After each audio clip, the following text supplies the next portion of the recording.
마태복음 25장 31절부터 46절까지 말씀입니다.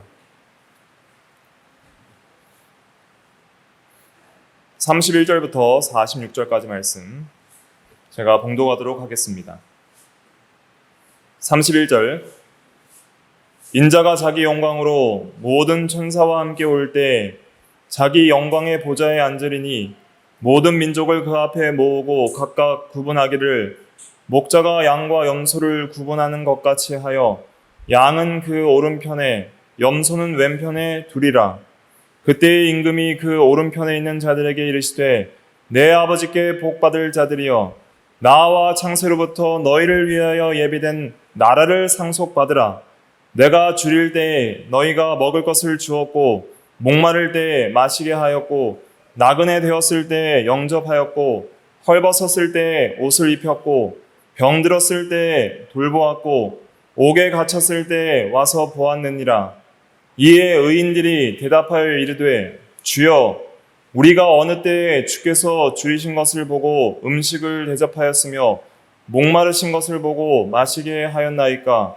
어느 때에 나그네 되신 것을 보고 영접하였으며 헐벗으신 것을 보고 옷 입혔나이까?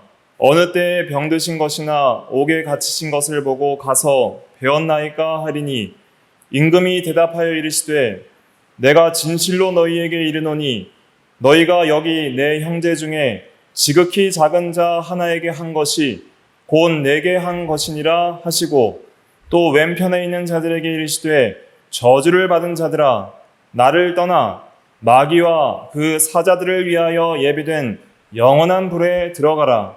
내가 줄일 때에 너희가 먹을 것을 주지 아니하였고 목마를 때에 마시게 하지 아니하였고 나그네 되었을 때에 영접하지 아니하였고 헐벗었을 때에 옷 입히지 아니하였고 병들었을 때와 옥에 갇혔을 때에 돌보지 아니하였느니라 하시니 그들이 대답하여 이르되 주여 우리가 어느 때에 주께서 줄이신 것이나 목마르신 것이나 나그네 되신 것이나 헐벗으신 것이나 병드신 것이나 옥에 갇히신 것을 보고 공양하지 아니하더이까? 이에 임금이 대답하여 이르시되 내가 진실로 너희에게 이르노니 이 지극히 작은 자 하나에게 하지 아니한 것이 곧 내게 하지 아니한 것이니라 하시리니 그들은 영벌에 의인들은 영생에 들어가리라 하시니라. 아멘. 이 시간 말씀의 제목은 최후 심판입니다. 최후 심판. 부제목은 양과 염소의 비유, 양과 염소의 비유, 양과 염소의 비유를 통해서 최후 심판의 진리를 증거하십니다. 그래서 제목이 최후 심판입니다. 우리는 마지막 때가 있다는 것을 항상 생각을 해야 됩니다. 최후 심판, 주님의 재림과 최후 심판이 어느 때에 있을지는 알지 못하지만 우리가 확실히 아는 것은 성경은 마지막 때와 심판을 확실히 증거하고 있습니다. 그리고 영원한 천국과 영원한 지옥을 증거하고 있다는 것이죠. 그리고 또 우리가 실제적으로 우리가 경험하는 것은 우리 인간들은 개인적으로 종말의 때가 있다는 것이죠. 육체적인 죽음을 통해서 마지막을 맞이할 때가 있다는 것입니다. 육체적인 죽음을 통해서 마지막을 맞이하고 그리고 하나님 앞에 설 때가 있고요. 그 다음에 최후 심판 때에는 모든 민족들이 불신자나 신자나 전부 부활해서 주님의 흰 보좌 앞에 서서 마지막 심판을 받을 종말론적 최후 심판의 때가 있습니다. 개인적인 종말의 때에도 하나님 앞에 서서 각자가 심판을 받게 되는데 마지막 때에 이제 영육 전체가 부활해서 최후 심판을 받을 때가 있다는 것이죠. 신자의 부활과 불신자의 부활을 요한복음 5장도 증거하고 있고 성경이 증거하는 진리이고 종말론에 대한 바른 교리라 할 수가 있겠습니다. 오늘 이 본문은 마지막 때 궁극적인 최후 심판을 증거를 하고 있습니다. 그 심판의 때는 언제이냐면 우리 주 예수 그리스도께서 재림하셔서 영광의 보좌에 앉으실 때이죠. 그 보좌는 백보좌라 그랬습니다. 요한계시록 20장 11절에 보면 내가 크고 흰 보좌와 그 위에 앉으신 이를 보니 그랬습니다. 그러니까 희고 큰 보좌에 주님께서 앉으신다 그랬고, 그 다음에 자기 행위를 따라 책들에 기록된 대로 심판을 받으리니 그랬습니다. 그래서 우리 모든 인간들의 행위는 하나님 앞에 기록되어 있다는 거예요. 기록되어 있다는 것은 무슨 하나님께서 책을 가지시고 그 기록을 하신다는 의미가 아니라 하나님은 전지하시기 때문에 우리의 모든 행위들을 다 아신다는 것이죠. 그래서 반드시 우리는 심판을 받는데 무엇대로 심판을 받아요? 행한 대로 심판을 받는다. 그것이 성경이 증거하는 진리입니다. 오늘 31절 같이 한번 읽어보겠습니다. 오늘 본문 31절 시작. 인자가 자기 영광으로 모든 천사와 함께 올 때 자기 영광의 보좌에 앉으리니 모든 민족을 그 앞에 모으고 각각 구분하기를 목자가 양과 염소를 구분하는 것 같이 하여 양은 그 오른편에 염소는 왼편에 두리라 그랬습니다. 마지막 심판 때에 모든 민족을 그 앞에 모으고 32절에 그러니까 창세 이후로 태어난 모든 신자와 불신자가 다 주님의 백보좌 앞에 서게 되는 것입니다. 그런데 심판 때에 두 무리로 나뉘게 됩니다. 이 세상에는 여러 계층과 무리가 있잖아요. 나라도 여러 나라가 있고 또 빈부격차도 다양하고 성별도 다양하고 또 여러 지위도 다양하고 여러 무리와 여러 모임이 있지만은 마지막 심판 때에는 딱 두 무리로만 구분이 됩니다. 양이냐 염소냐, 택자냐 불택자냐, 신자냐 불신자냐, 의인이냐 악인이냐, 이 두 무리로 각각 구분이 되는 것이죠. 목자가 양과 염소를 구분하는 것 같이 하여 양은 그 오른편에 염소는 왼편에 두리라 그랬습니다. 심판대 앞에 쭉 서는 거예요. 양은 오른쪽에 염소는 왼쪽에 선다 그랬습니다. 양은 성도를 상징하고요. 또 염소는 이제 불신자를 상징합니다. 왜냐하면 양은 이제 온순하고 순정적이고 또 예수님께서 그 자기를 믿고 따르는 성도들을 양이라고 표현하셨기 때문에 양은 이 성경에서 성도를 상징하는 그런 상징적 표현이다라고 할 수 있고요. 염소는 이제 뿔로 들이받고 또 교만하고 완고하고 말을 안 듣는 고집이 센 면들이 있고, 염소는 그런 악한 자와 불신자를 상징하는 의미로 쓰이고 있습니다. 그래서 신자들은 오른편에 또 불신자들은 왼편에 서리라 그랬습니다. 그때 먼저 이 양, 즉 성도들이 먼저 심판을 받아요. 성도들에 대해서 우리 주 예수 그리스도께서는 어떤 심판을 내리시는가? 34절 같이 읽어보겠습니다. 시작. 그때의 임금이 그 오른편에 있는 자들에게 이르시되 내 아버지께 복받을 자들이여 나와 창세로부터 너희를 위하여 예비된 나라를 상속받으라. 예. 상급 심판을 하십니다. 아버지께 복받을 자들이여. 이제 양들은 아버지의 하나님의 아들이라는 것이죠. 양자. 아들로서 아버지께 복받을 자들이여 나와라 그랬습니다. 나오라는 것은 환영한다는 의미죠. 또 안아주시겠다는 의미입니다. 가까이 오라, 이리 오라, 나오라. 그런 환영의 의미, 또 영접의 의미, 또 안아주시는 그러한 사랑의 의미로서 나와 이렇게 하시는 것입니다. 그래서 우리에게 한 가지 소망이 있는 것은 무엇이냐면 여러분들이 이 세상에서 아무리 많은 슬픔과 고통과 눈물과 근심이 있다 할지라도 마지막 최후 심판 때에 주님 앞에 설 때에 주님께서 우리를 안아주시고 위로해 주실 것을 우리가 믿고 소망하며 우리가 낙심하지 않을 수 있는 것입니다. 한번 찾아볼까요? 어떤 위로를 해주시는지. 계시록 21장 3절과 4절. 요한계시록 21장 3절과 4절 같이 한번 읽어볼게요. 시작. 내가 들으니 보좌에서 큰 음성이 나서 이르되 보라 하나님의 장막이 사람들과 함께 있음에 하나님이 그들과 함께 계시리니 그들은 하나님의 백성이 되고 하나님은 친히 그들과 함께 계셔서 모든 눈물을 그 눈에서 닦아주시니 다시는 사망이 없고 애통하는 것이나 곡하는 것이나 아픈 것이 다시 있지 아니하리니 처음 것들이 다 지나갔음이로라. 아멘. 하나님이 영원토록 우리와 함께 계셔서 모든 눈물을 다 닦아주십니다. 이 세상에서 고생하고 또 주를 위해 헌신하면서 힘들었던 모든 눈물, 또 자기의 연약성과 죄악으로 말미암아 애통하며 눈물을 흘렸던 것들, 억울하게 눈물을 흘렸던 모든 눈물을 닦아주시고요. 다시는 사망과 애통하는 것이나 곡하는 것이나 아픈 것이 있지 않는 영원한 생명과 복된 나라로 하나님께서 영접해 주시는 것입니다. 이러한 소망이 믿는 자들에게 있습니다. 이 소망이 우리에게 견고해야 되고, 이러한 소망을 가지고 우리가 이 세상에서 낙심하지 말고 믿음으로 살아야 하는 것입니다. 또한 창세로부터 너희를 위하여 예비된 나라를 상속받으라 그랬습니다. 우리에겐 나라가 있습니다. 아버지의 아들에게는 뭐가 있죠? 상속받을 것이 있잖아요. 상속받을 것. 하나님의 자녀에게는 하나님의 나라를 상속받을 상속권이 있는 거예요. 모든 하나님의 자녀들은 반드시 천국에서 자기 기업이 있고 자기가 받아 누릴 그러한 나라의 그 분량이 있다는 것을 믿어야 됩니다. 우리의 기업이 있고 또 우리의 분량이 있고 우리가 상속받을 나라가 있다는 것입니다. 이 세상에서 믿음 지키고 순종한 만큼 상속받을 그 나라가 커지는 거예요.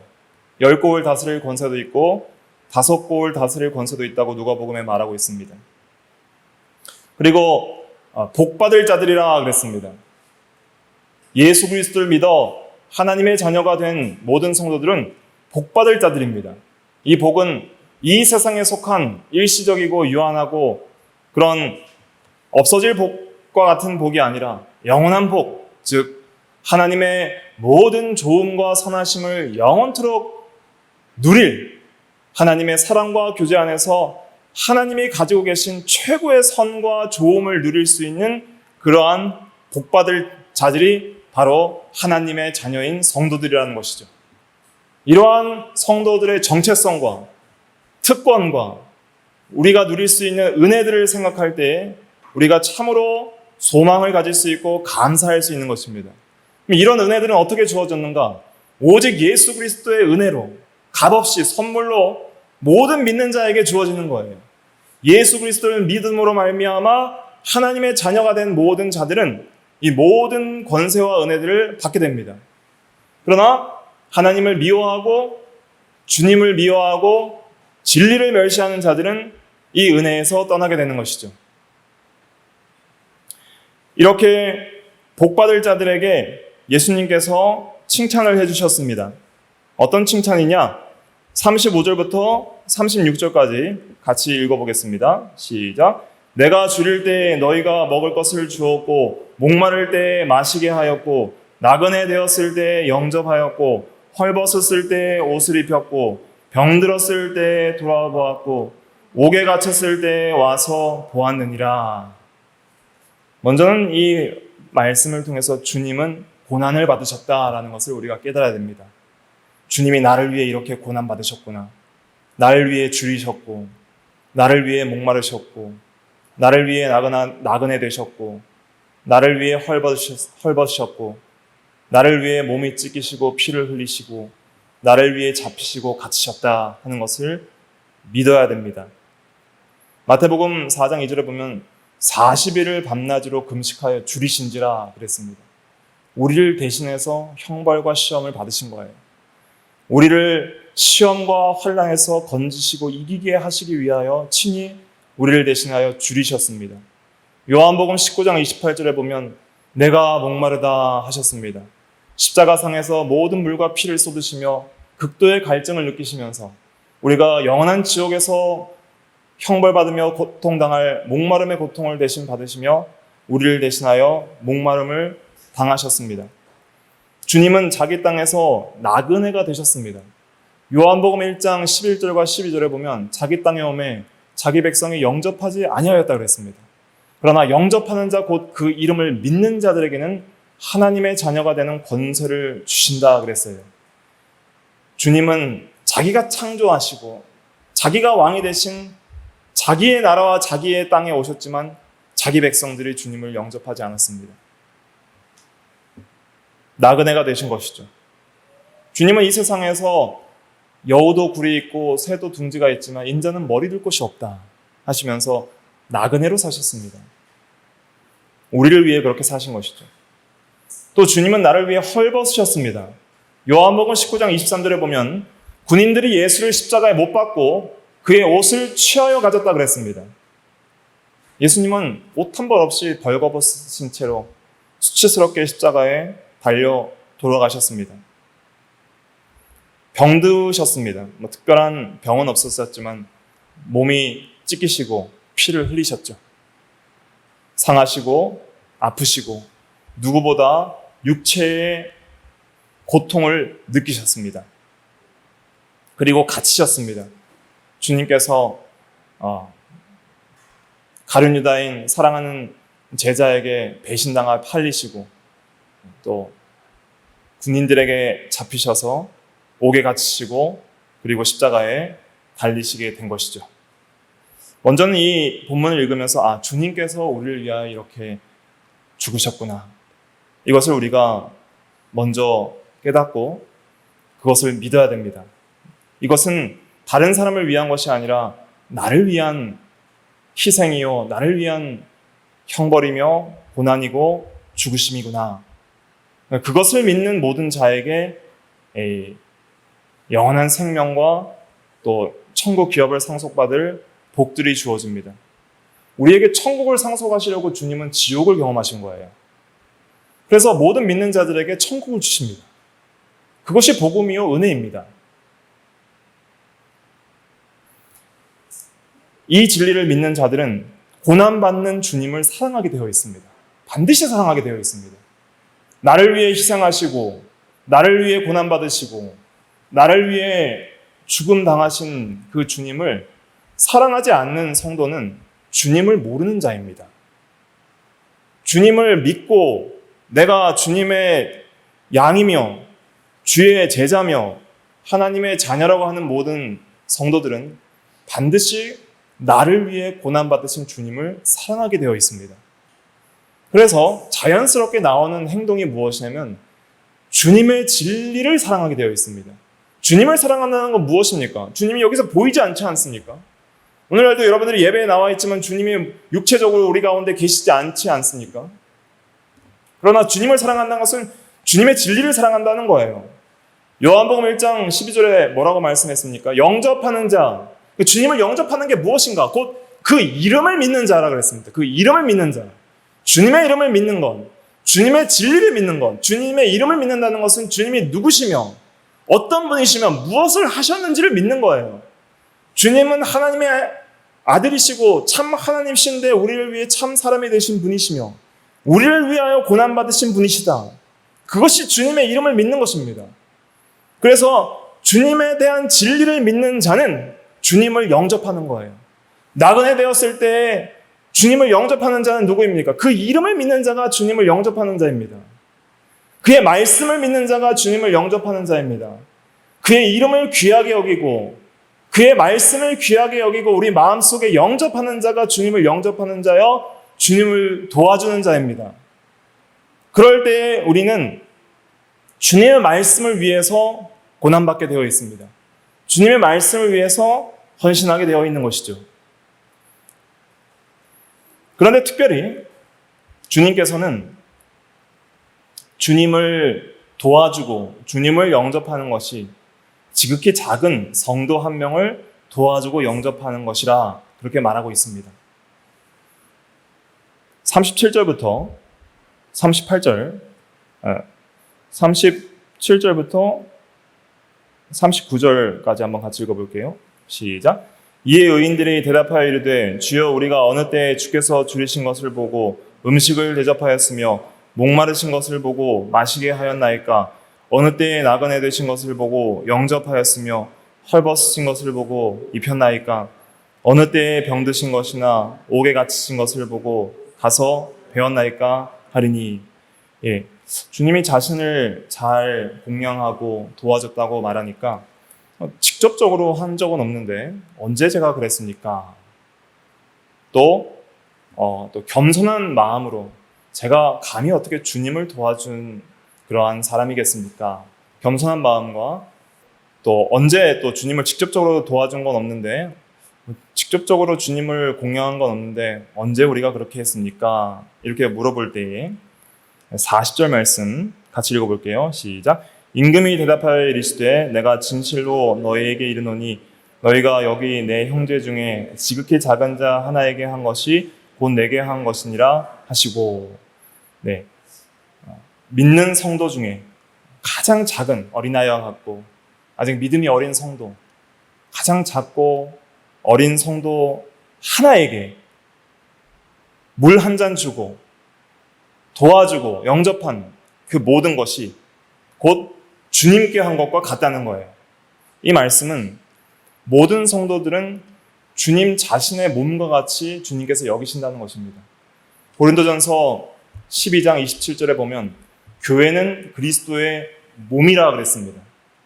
우리가 예수 그리스도를 믿으면 그리스도와 하나가 되고 그리스도와 연합됩니다. 그리스도께서 내 안에 계시고 내가 그리스도 안에 있고 그리스도는 우리의 머리가 되시고 우리의 주가 되시고 우리 모든 그리스도를 믿는 성도들은 그리스도의 영적인 몸이에요. 몸. 그러니까 하나라는 것입니다. 하나.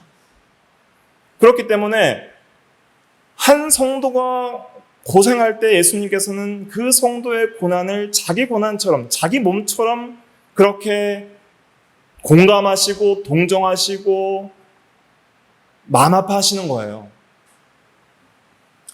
그런데 그러한 고난 중에 있는 성도들을 도와주는 것이 바로 주님을 도와주는 것 같다. 이렇게 말씀을 하시는 것입니다.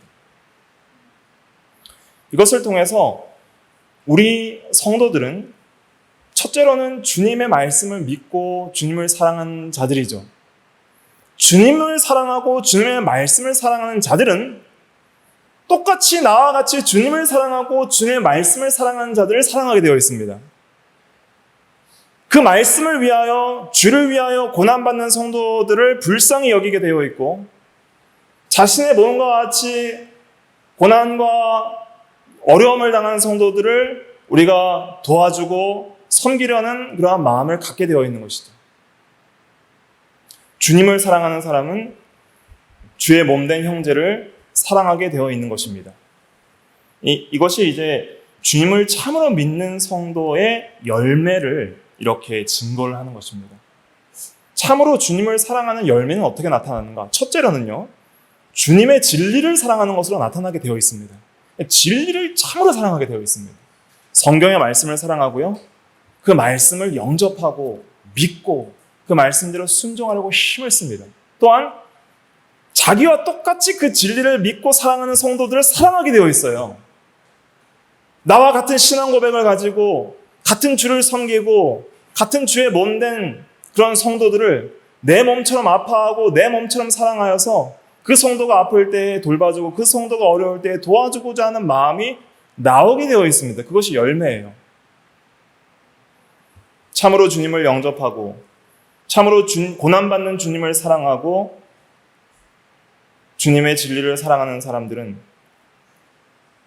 주님의 진리를 믿고 주님을 사랑하는 다른 성도들을 사랑하게 되어 있는 것이죠.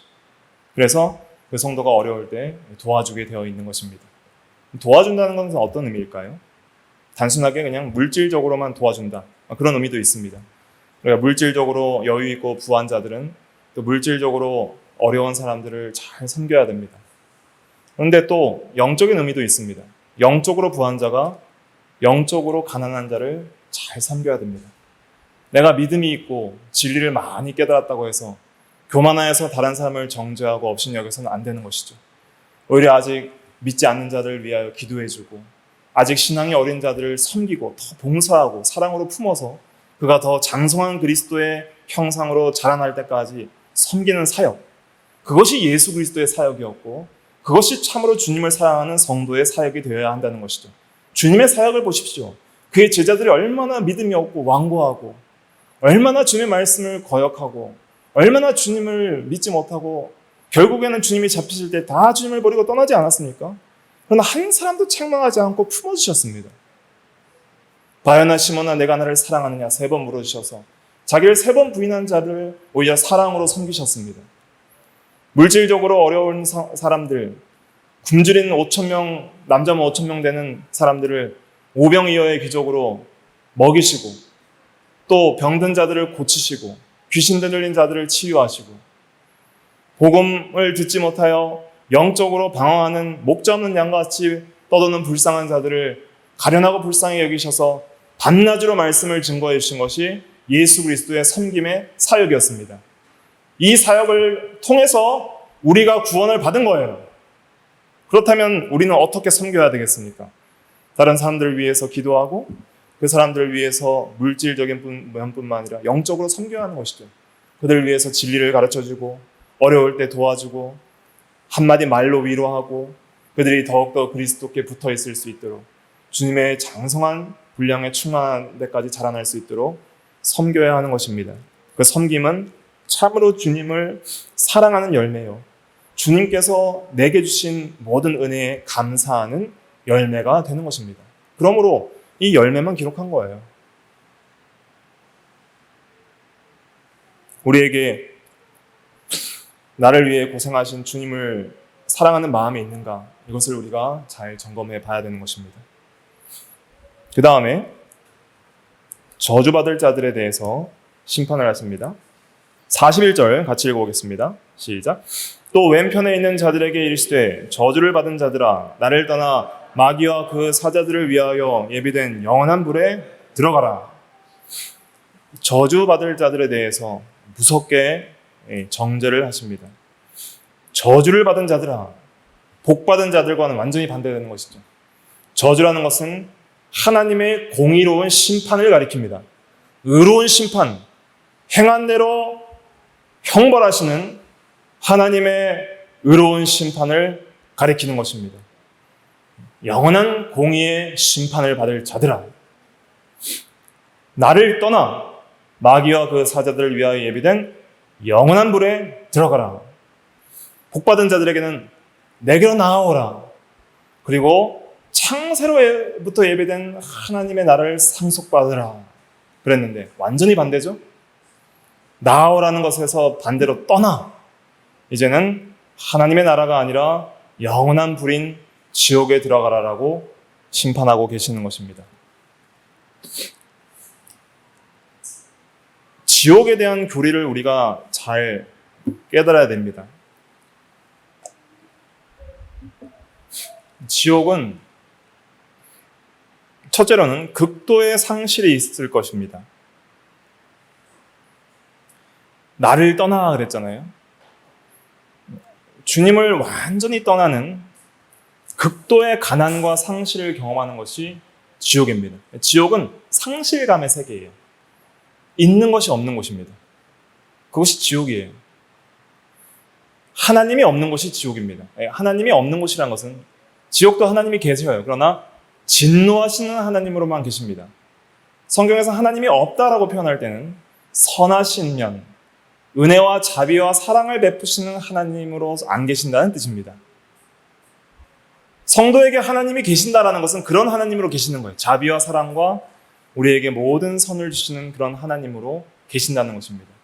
하나님이 없다는 것은 우리에게 주시는 모든 좋은 선하고 자비로운 모든 것들이 다 끊어진다는 뜻입니다. 그것이 하나님이 없다라는 표현에 들어있는 함축된 진리입니다. 오늘날 세상에 믿지 않는 사람들에게 여러분들은 지옥에 가게 되면 그것은 하나님이 계시지 않는 곳이 될 것입니다 라고 할 때는 아무도 두려워하지 않습니다. 왜냐하면 현재적으로 하나님이 없어도 잘 살거든요. 하나님이 없어도 먹을 것과 마실 것과 입을 것이 있고요. 즐길 많은 세상적인 유흥과 쾌락이 있고 마실 술과 여러 가지 스포츠나 음악과 즐길 만한 문화들이 많이 있으니까 삶이 편안하고 즐겁고 직장도 안정적이고 가정적으로도 행복하고 나는 잘 사니까 하나님이 없어도 괜찮습니다 라고 생각을 하는 것이죠.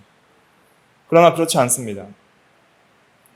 하나님이 안 계신다는 것은 모든 선함이 끊어진다는 것인데 그 선함이 끊어질 때는 지금까지 좋다고 생각한 모든 것이 다 사라질 것입니다.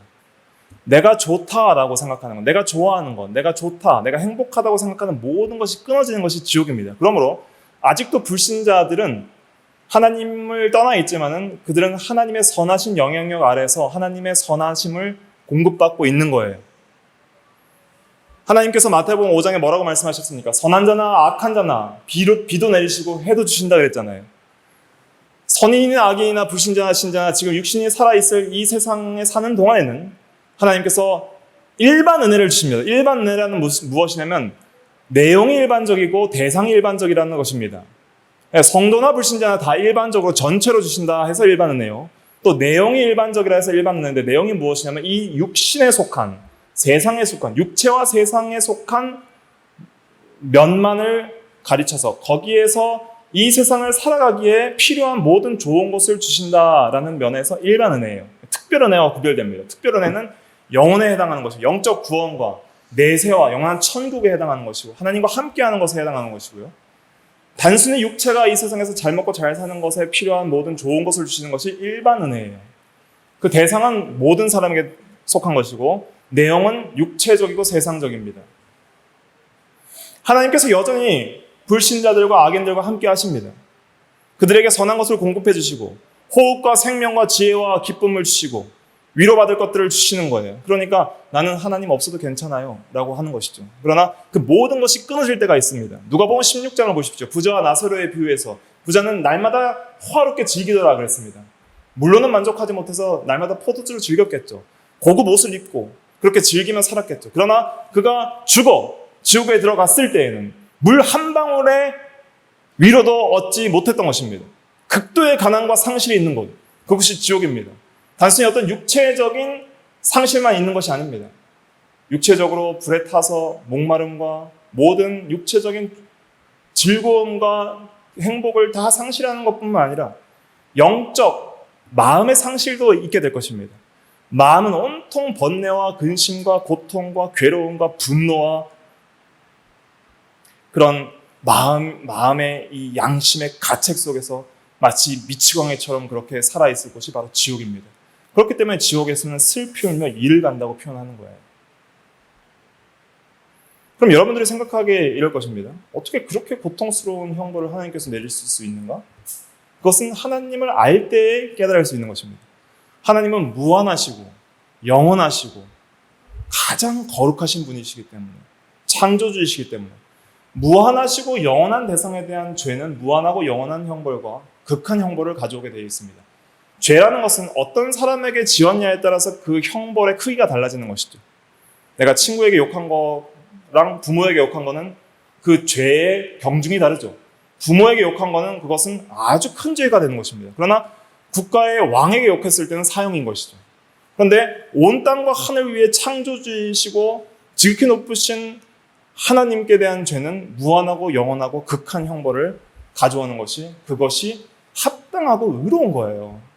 그러니까 지옥 형벌이 이렇게 극하고 영원한 것이 그게 의로운 거라는 거예요.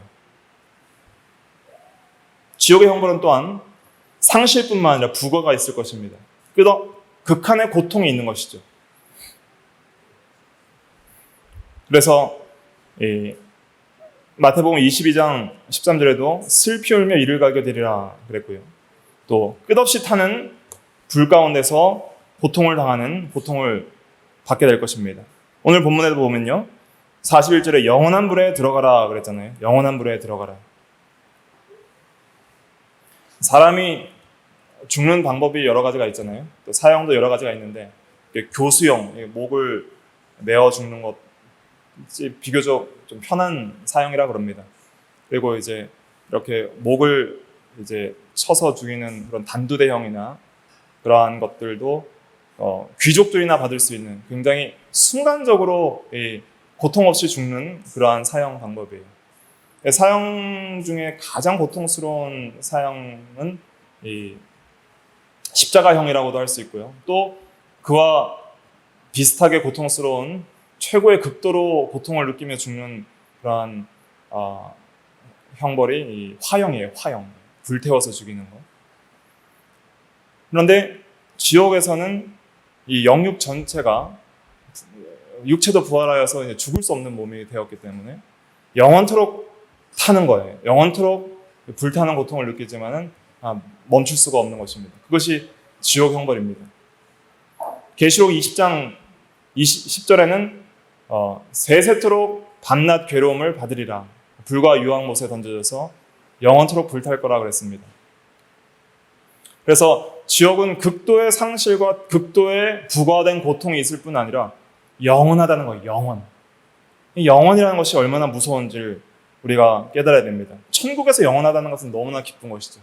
끝이 없이 영원한 기쁨의 세계에서 살 건데, 지옥은 끝이 없이 고통스러운 세계에서 살 것입니다. 1초의 쉼도 없이 밤낮 괴로움을 받으리라 그랬습니다. 제가 군대에 있을 때 가장 신병 교육대회 때 갔을 때 5월에 갔는데 굉장히 더웠어요.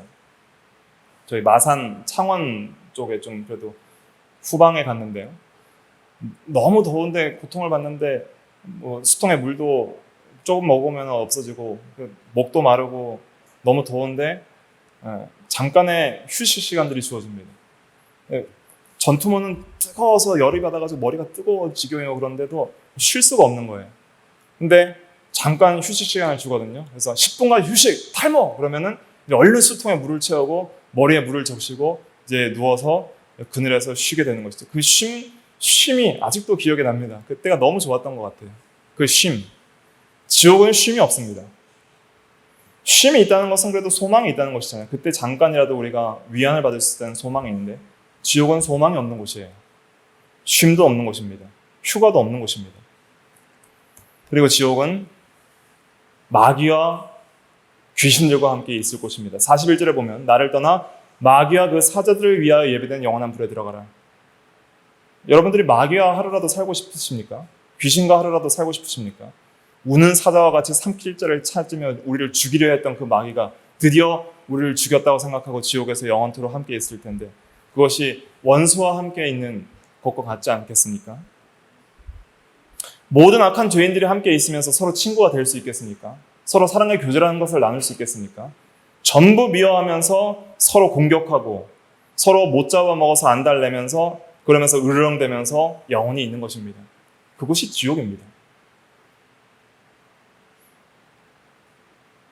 먼저 우리가 이러한 형벌을 받아 마땅한 하나님 앞에 죄인이라는 그러한 죄에 대한 인식이 필요합니다. 우리는 마땅히 지옥 형벌을 받아야 될 죄인이라는 그 깨달음과 인식을 가질 때에 주님께서 나를 대신하여 지옥 형벌 받으시고 나를 구원해 주신 그 은혜가 가장 귀하고 복된 고귀한 은혜가 되는 것이죠. 그러나 주님의 그 은혜를 주셨음에도 불구하고 복음을 믿지 않는 것은 더 큰 죄악을 더하는 것입니다. 끝까지 주님을 믿지 않는 자들은 영원한 지옥 형벌을 반드시 받게 될 것입니다. 반드시 받게 됩니다. 하나님의 말씀은 진리이고 이대로 반드시 이루어집니다. 예수님께서 이 자들에게 왜 이렇게 지옥에 들어가게 되는지를 말씀해 주십니다. 42절부터 45절까지 같이 읽어볼게요. 시작. 내가 줄일 때에 너희가 먹을 것을 주지 아니하였고 목마를 때에 마시게 하지 아니하였고 나그네 되었을 때에 영접하지 아니하였고 헐벗었을 때에 옷 입히지 아니하였고 병들었을 때와 옥에 갇혔을 때에 돌보지 아니하였느니라 하시니 그들도 대답하여 이르되 주여 우리가 어느 때에 주께서 줄이신 것이나 목마르신 것이나 나그네 되신 것이나 헐벗으신 것이나 병드신 것이나 옥에 갇히신 것을 보고 공양하지 아니하더이까. 이에 임금이 대답하여 이르되 내가 진실로 너희에게 이르노니 이 작은 자 하나에게 하지 아니한 것이 곧 내게 하지 아니한 것이니라 하시리니. 먼저는 43절부터 42절부터 43절까지 주님의 고난에 대해서 그들은 전혀 믿거나 영접하지 않은 것을 알 수 있습니다. 주님을 영접하지 않았습니다. 그렇기 때문에 그들이 지옥에 가는 것입니다. 또 우리가 언제 영접하지 않았습니까 할 때 지극히 작은 자, 성도 한 명도 귀하게 여기지 않은 것, 주님의 진리를 믿고 주님을 사랑하는 성도 한 명도 섬기거나 귀하게 여기지 않은 것이 곧 내게 하지 않은 것이다 라고 하십니다.